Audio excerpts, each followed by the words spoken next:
Hey folks, Doug Blake with Body Design University. Welcome to another Saturday live study. Today in this video, we're going to be talking about the pecs. Now, we're going through all of the major muscle groups and studying the kinesiology and exercises that go along with these particular muscle groups. We ended last week with, I think we did the back. So we've done quads, hamstrings, glutes, back muscles, right? Erector spinae, latissimus dorsi, and the trapezius. And so today we're going to continue and move on with the pecs, or at least the front part, right? So we normally just say we're training pecs.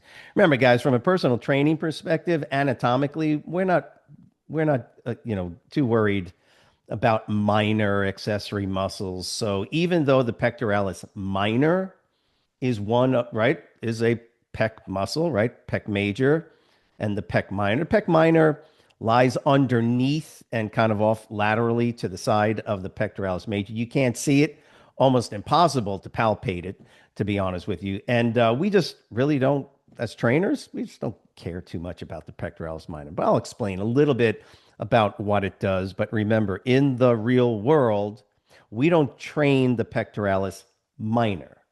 We train the pecs, and that we're talking about the pectoralis major. So anytime we're talking about these muscle groups from a purely anatomy 101 perspective, yeah, we can talk about a lot of different ancillary or what are known as auxiliary muscles.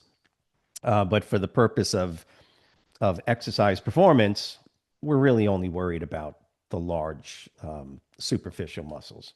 Everybody with me? Thumbs up. Guys, ready to go? I'm going to go ahead and share my screen. Remember, you got any questions? You can just raise your hand and let me know. Let me go ahead and get that up there like that. Okay. Can everybody see my screen? Yes? We good? Okay, guys. So, really pretty straightforward when we talk about the kinesiology of the pecs. And like you see here, I've made mention of both just for the sake of clarification, if anybody was to ask you if there's anything other than the pectoralis major. Yes, the pectoralis minor does have some kinesiological components to it that helps or assists with the major exercises we do. So the pectoralis major, that is the rather large, right? It's a very flat but large, broad muscle, right, in the front of the torso, and its kinesiological function. Remember, kinesiology, the study of movement. In our case, human movement. Remember, you need to know the terminology. So the pectoralis major, and by the way, I'll kind of scoot back and forth a little bit so you can see how similar it is to your lats. Okay, so you'll notice that we have the term flexion. Okay, we have the term adduction, AD. Everybody see the first two letters, adduction, and then, of course, internal rotation. Who wants to come off of mute and tell me in what plane flexion occurs in? James, I know you know this.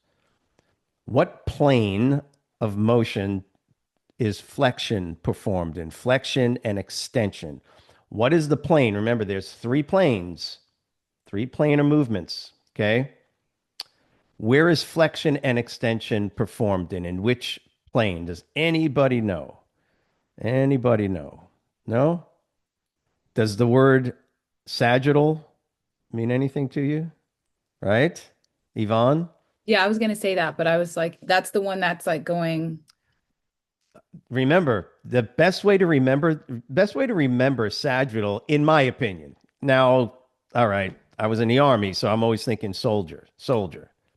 So think of a soldier. When a soldier marches, in what direction or how are their arms and hands and feet moving? Forward and backward, right? Mhm. Right. Um, we used to say nine to the back, six to the front. So 9 inches backward, 6 inches forward. That's how you march. We don't march like they do in the Soviet Union with their arms and their arms way up like that, right? when U.S. soldiers march, it's very controlled. You're not supposed to move your hands more than about 6 inches in front of your body, 9 inches behind you. That's how we used to do it. So I always remember, like a robot. So the sagittal plane remember, it's an imaginary plane that bisects the body into a left half and a right half. So the sagittal plane is like this. Yvonne, what you were describing was the frontal plane, which is like this. Does that make sense to everybody? So anytime, and again, this is important from a testing perspective, really important from a testing perspective, is that you remember flexion and extension occur in the sagittal plane.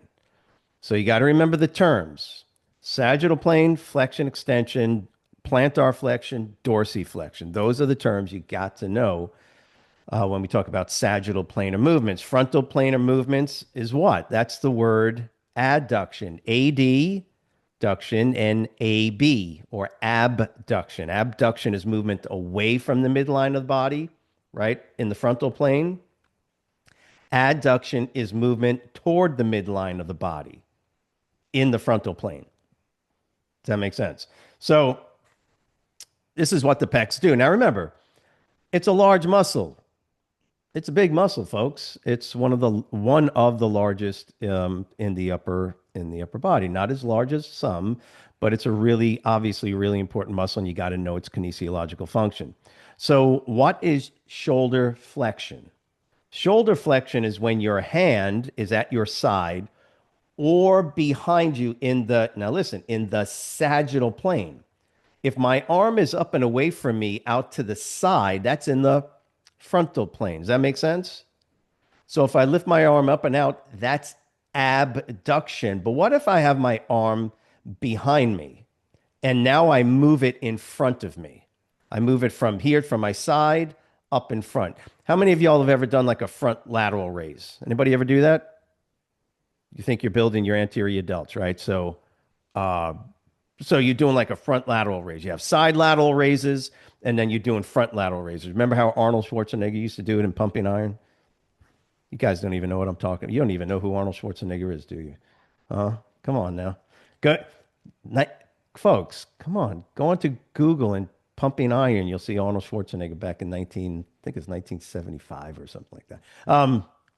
Okay, he'd be doing front lateral raises. Well, that's movement in the sagittal plane, right? The plane that bisects your body. And so the pecs are responsible to a certain extent for that movement, flexion at the shoulder. So does everybody see? We always include the joint. Y'all get this? We include the joint, shoulder joint, elbow flexion, elbow extension, um, hip flexion, hip extension.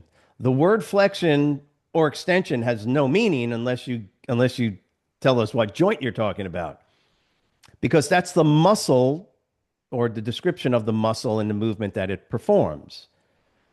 Does that make sense, everybody? Again, I know you're thinking about just doing like a curl or doing a bench press, and that's great. That's fine, because when we're explaining it to clients, yeah, absolutely, that's fine.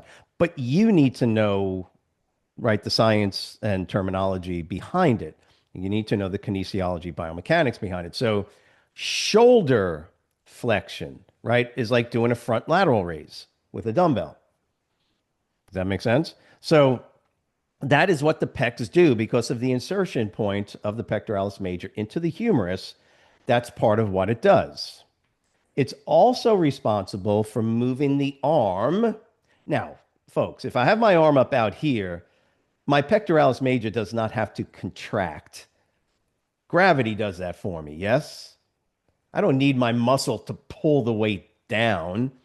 Right, gravity does that normally. So what we do is we use pieces of equipment like cable crossovers. You all know what I'm talking about, right? You grab the cables up here and you pull them down this way.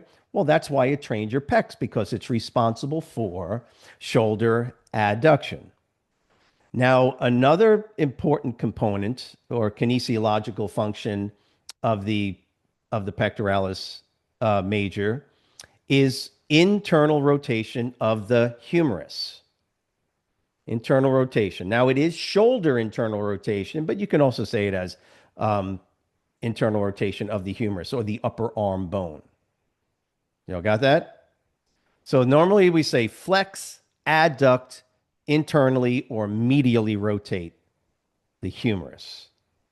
So those are its three distinct functions, and they can all work in some way, shape, or form in tandem with each other based on the type of exercise we're performing. Is everybody with me? So what are the standard exercises that we use to train your pectoralis major? Obviously, it's pressing. Yeah, any type of pressing, Tim, right? So flat bench, incline bench. Do not do decline presses of any way, shape, or form. Please, those are no go. It's one of the no go exercises, especially with heavy resistance. Um, it is not a safe maneuver on your shoulder joint. We will see probably in some way, shape, or form um, subluxations and other issues and problems related to the shoulder joint if you do declines. And by the way, it's not necessary. I know what y'all are saying. Well, I got to build the lower outer part of my pec, right? Okay, well, number one, you're not competing, and neither are your clients, so that doesn't matter. And number two is it actually is incorrect. There is no there is no lower outer pec, ladies and gentlemen. So you are not training your lower. Yeah, but that pro bodybuilder one time said, yeah, because he doesn't know what he's talking about. It's really that simple. Okay. The neuromuscular system is what's in question here. So just because somebody says they do a particular exercise and that trains this part of the body doesn't mean they're actually educated on that. How many of y'all have heard guys say that, well, they like to squeeze at the top to get the peak on their bicep? Raise your hand if you've heard that. And if the individual saying it was lean enough, big enough, and genetically gifted enough to have a nice high peak to, you actually thought, oh, wow, I guess that's a great way to develop the peak on my bicep. No, that's, that's not how it works, folks. That's not how it works. You ain't building no peak. Why do I say that? Because now I'm going to bring you back to the pecs. How many of you have done pec decks, right? Where you pull this thing and you go like that, and have you all ever used that machine? Where you're sitting there, yeah, and you got the pad, or like Eagle equipment used to have it where you can grab the handles and you can do this. Everybody see what I'm doing? Have you all done those? By the way, that's not a bad exercise, but why, and you tell me, why would you do a pec deck? And what is the understanding in the gym about the pec deck? What part of your pec does it build?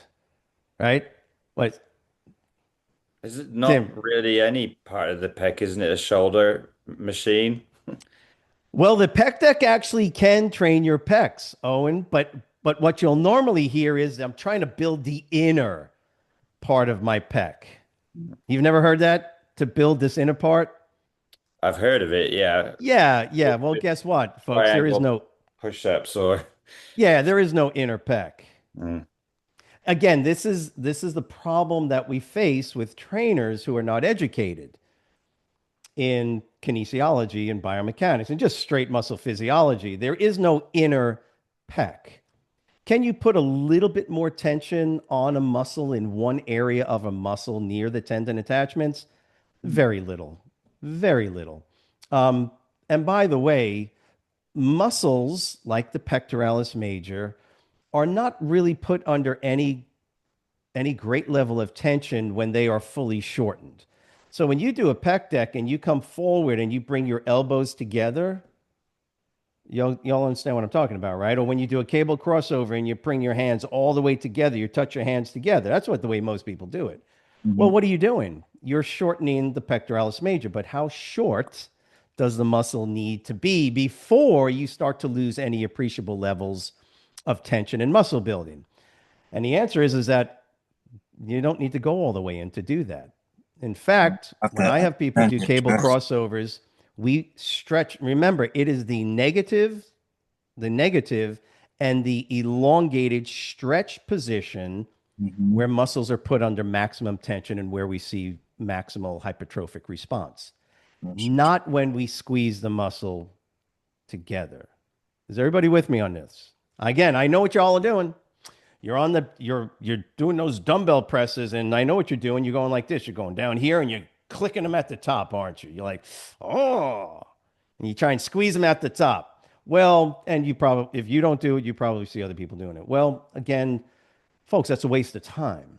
No. It's a waste of time. Why? Because the muscle needs to be lengthened under tension and then shortened, but it doesn't have to be shortened maximally. In fact, it's a relatively ineffective part of the contraction when we're talking about exercise performance. Is everybody with me? In other words, when you do a bench press, you don't want to lock your elbows out. You don't even want to get close to that, to be honest with you, because there's no tension on the pec anymore. Where is the meat and potatoes of pec exercises? The meat and potatoes where you're getting the maximal hypertrophic effect or response from the muscle is when you're here and you go down into the stretch position. This is where the meat and potatoes is down here. So when I do them, I literally just push up a little bit and then I come right back down. And people will say, well, Doug, you're doing partial range of motion. And my answer to that is, well, no, actually, that's full range of motion for what the muscle needs. You're doing it inefficiently. You're going that extra up here. Whereas if you were to keep your elbows bent, for instance, and don't push up as far, you'll maintain tension on the pecs. These are the little tips and tricks that you learn when you're training people. They'll feel it in their shoulders when they do the exercise. What's the problem with that? Why are people feeling it in their shoulders? When you see the guy right here, Right. why would he feel it in his shoulder joint more than the pectoralis major itself? Why? The stretch.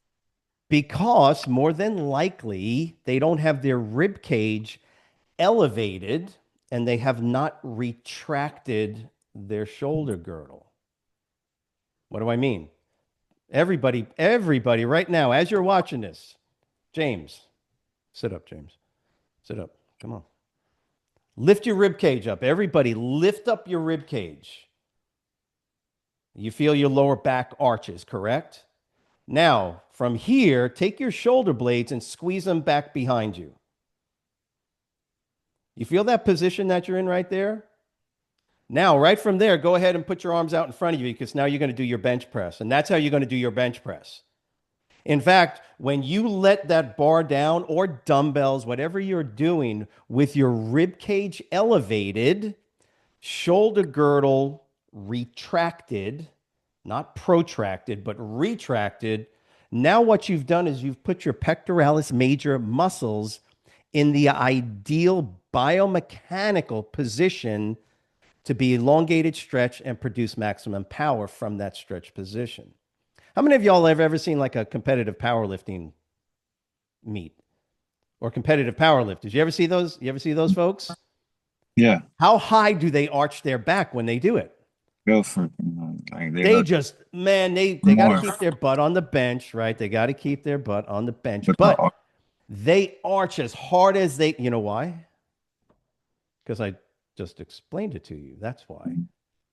Because you've got to get the shoulder blades back retracted. So retraction of the shoulder blades, shoulder girdle, elevation of the rib cage, lifting the rib cage as high as you can, keeping your head on the bench, and then performing the movement, pausing at the bottom and allowing the tension to generate and build in that stretched, elongated position, isometric contraction at that very bottom position. That's the key to helping train your pecs. You all get that? I think on one of the videos I told a story of a competitive, he was a national level competitive bodybuilder.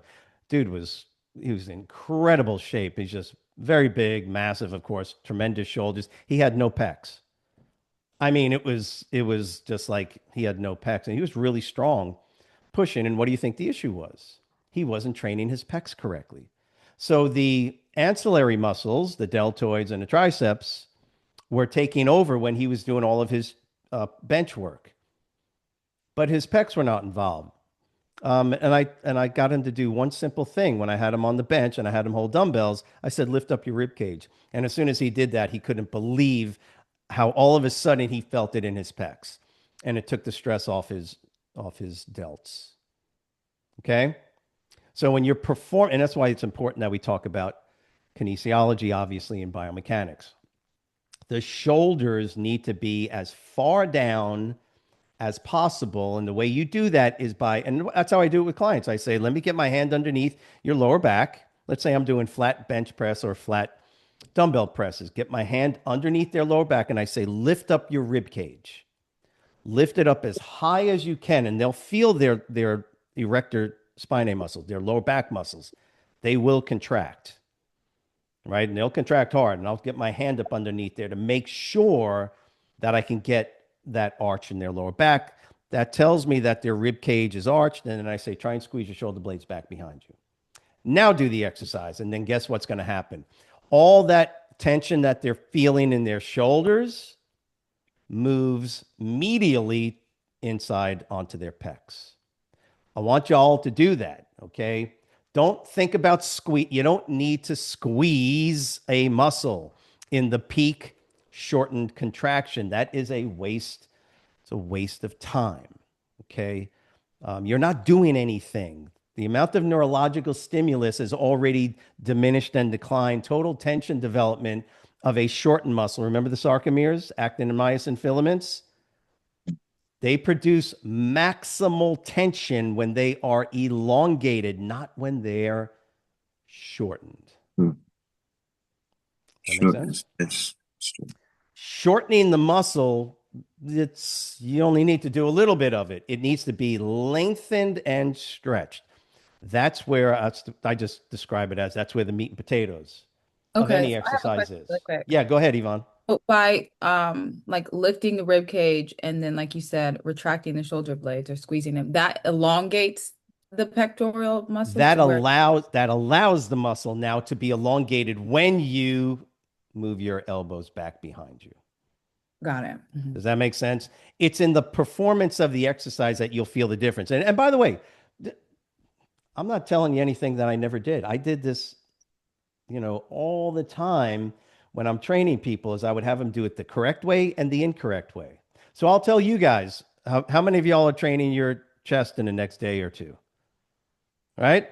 Now, Owen, when you go to train your pecs and you're going to do bench presses or dumbbell presses, whatever it is, here's what I would like you to do. Take your weights, pick them up, put them up over like this, right? You're going to do your dumbbell presses, right? And you're going to be like, okay, here's what I want you to do. I want you to protract your shoulder girdle. In other words, let me do it this way. Take your shoulders and move them all the way forward, like scrunch your shoulders forward, and then do the exercise. Tell me what it feels like, right? And then do it the way I just showed you, the correct way. Shoulder girdle retracted, pulled all the way back, rib cage lifted up, and then do the exercise, and then you tell me. Okay, deal. 100% of the time, it's never failed me once. Oh, and you're going to be like, oh, that's weird, man, with my shoulders all the way forward. That's weird. Well, yeah, of course it's weird. No one would do it like that. But if you really accentuate the retraction of the shoulder girdle, lifting of the rib cage, man, you will feel that right into your sternum. By the way, that's where you want to feel it. Your pecs are here, guys. Sternum, and then out. And not to the shoulder. And by the way, that's the other thing, if you go down too far, it'll start to go into your shoulder. So you just got to know that when you're performing these exercises, what is the main goal? The goal is not the exercise performance per se, it's working the muscles. Yes? you don't do push-ups just to say you can do 100 push-ups. Yay, good for you. No, you do push-ups because you're trying to train your pecs, your shoulders, and your triceps more than likely. You're doing dumbbell presses. Um, I like the vertical bench, the machines at the vertical bench. I love those machines. I'm doing those to specifically stress and target my pectoralis major. So if I don't feel it in my pecs, but I feel it in my shoulder, am I training my pecs? No. All right, Sheila, what's up? Sheila raised her hand. Yeah, so real quick, so in doing that, would you say like you never really need to extend it like upward, like you never really need to push all the way up? And then, Correct. okay, so Correct. But Sheila, remember this. What we're doing when we talk about full extension, something like that, that's for less than 1% of the population who are competitive powerlifters. okay, So a competitive power lifter, of course, because I got to get you to do the exercise, I got to have you come down, get a green light at the pause, push and lock. okay, And then that's a complete bench press. But that's an exercise performance issue for you or me or our clients, anybody we're talking about. We're not interested in that. We're interested in training the muscle, keeping it under tension for a certain period of time through the number of repetitions we're doing, and then boom, relax and take a break, and then go back and do it again or do another exercise. okay. Does that make sense? It does. It does. Um, But if they just were not doing the competition, and client just want to be toned, and you just kind of still do the same motion, same movement to maintain that tone that they want. yes, correct. Okay. Oh yeah, absolutely, absolutely. Yeah, I've been And the doing other it thing wrong. to keep in mind is that you're not doing more than 2 or 3 exercises. For the average client, if you do it like this, where you're keeping that muscle under tension, you're not doing any more than 2 or 3 exercises for the average person. Of course, that's going to, depend on the client, but and you don't take 2 to 3 minute rests with people. We only take 30 seconds, 20, 30 seconds while they're still just catching their breath. And as soon as they catch their breath, they're back to another exercise, or at least that's what you'll see with our recommendations in that first module. Okay. Okay, makes sense. Okay. So guys, just to finish off the pectoralis minor, the pectoralis minor is a much smaller, very different function than the pectoralis major, of course. So the pectoralis minor is actually lies underneath and laterally to the pectoralis major itself. Its main kinesiological function is to depress, not to make it sad. Depression is when the scapula moves downward, okay?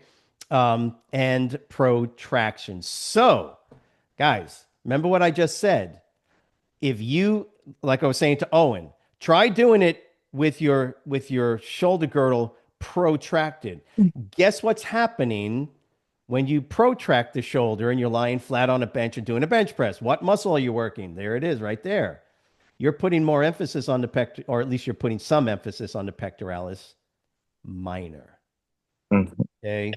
And the pectoralis minor, when we're training our pec major, is really more designed to be a stabilizer of the scapula on the rib cage. I don't want to get too much into the anatomy of this, but that's basically what we're trying to do. Just like your serratus anterior, your rectus abdominis, your entire core, those muscles are really designed to be stabilizers of these other parts of your body, the scapula, shoulder girdle, so that the proper movement can be performed, which is just going to be horizontal adduction, horizontal abduction. Does that make sense to everybody? Mm-hmm. Okay. Yep.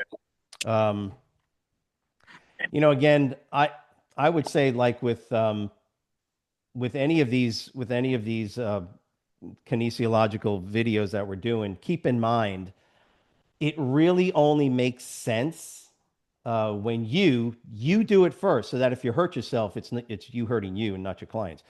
Do it on yourself first. Do things incorrectly, and I hate to say it like that, but be careful, but do them in a way where you can move, like, again, in pectoralis major training, you got dumbbells, right? Use some dumbbells and don't make them too heavy. I mean, make them heavy enough to where you can feel it, but kind of mess around with it a little bit. Go out a little bit further, come a little bit closer, go down until you really start to feel the movement, move away from the pec into the shoulder, and then that's where you need to stop.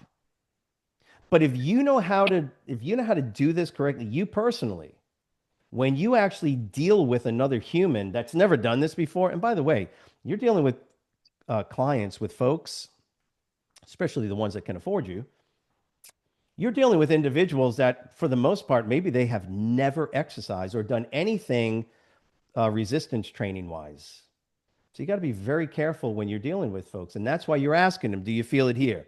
I always point, do you feel it here? Well, I kind of feel it out in my shoulder. Well, what do? You got to do something. You got to change something, folks. That's why you're always asking for feedback. You ask your clients, you get feedback, and you make adjustments to their performance or the way they're performing the exercise. You got it? You don't want somebody getting up from a bench press and going, man, that was a great exercise, and they're rubbing their neck. I'm not training your neck. Owen, go ahead. Scapular depression and protraction. What So plane of these are motion is that? the scapula move in the frontal plane. Okay, thanks. Now, technically, I don't like to get too deep into it, but technically, protraction has frontal, sagittal, even if you wanted to, you could almost, well, don't say rotation, but there is frontal planar movement. But as the scapula move across the rib cage, because the rib cage has a, circular, very minor, but it's not completely flat, right? The rib cage in the back is not flat. I mean, those are curved, the ribs are curved, right? So the scapula move along the rib cage and outward. So inward, these are my scapulae, right in my back. They move close to the spine and they move away from the spine. Now, when they move away from the spine, they're actually not just moving in the frontal plane. There is some sagittal planar motion as well. But even that is more than we would need to really be worried about. In general, we say it's frontal planar movement because the scapula actually rotate like this. When you lift your arm out to the side, the scapula generally stay immobilized until you get to a certain point, and then in order for the arm to go any higher, the scapula has to rotate to allow that to happen. And that's frontal, right? That you said that's in front. Yeah, right. So scapular movement is generally considered frontal planar movement. Does that help, Owen? Yeah, thank you. Yeah. So we're more focused on retraction, scapula to the spine, right? And not protraction, which is scapula moving away from the spine and allowing the shoulder girdle to move forward. I know you guys have seen people, they do their bench press and they lock and then they push all the way forward this way because they think, I don't know what they're thinking, but I've seen it quite a bit. So, any other questions? Any other questions, guys? Yvonne. just really quick. So you said we want to be retracted. So keep the shoulder. When you train, yeah, exactly. When you train your pecs, you want to have the shoulder girdle retracted. That's why I rather use dumbbells. Tim, you good? Yeah, that's what I was saying. That's why I rather use dumbbells if I'm instead of a barbell. Well, the benefit of dumbbells is the ability to rotate this way, right? So Yeah, with a bar, I can only motion. do. But folks, keep in mind that when you're training people, you've got to ask them. By the way, Tim, great job. Did you feel it here in towards the middle? And Tim says, yeah, man, I felt it like right here in the muscle. We're good.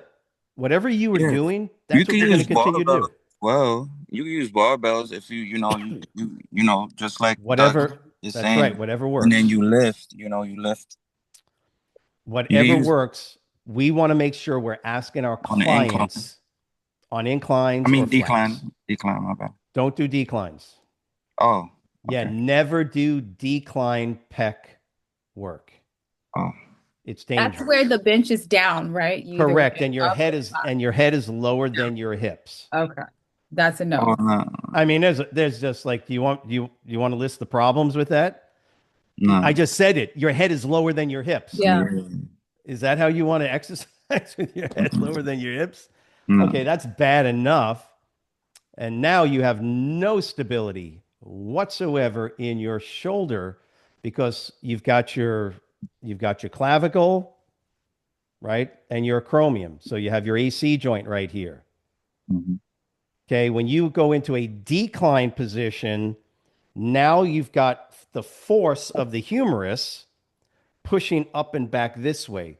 There's no there's no bone protection like you have when you're in a flat or an incline because of the positioning of the humeral head inside the glenoid fossa of the scapula.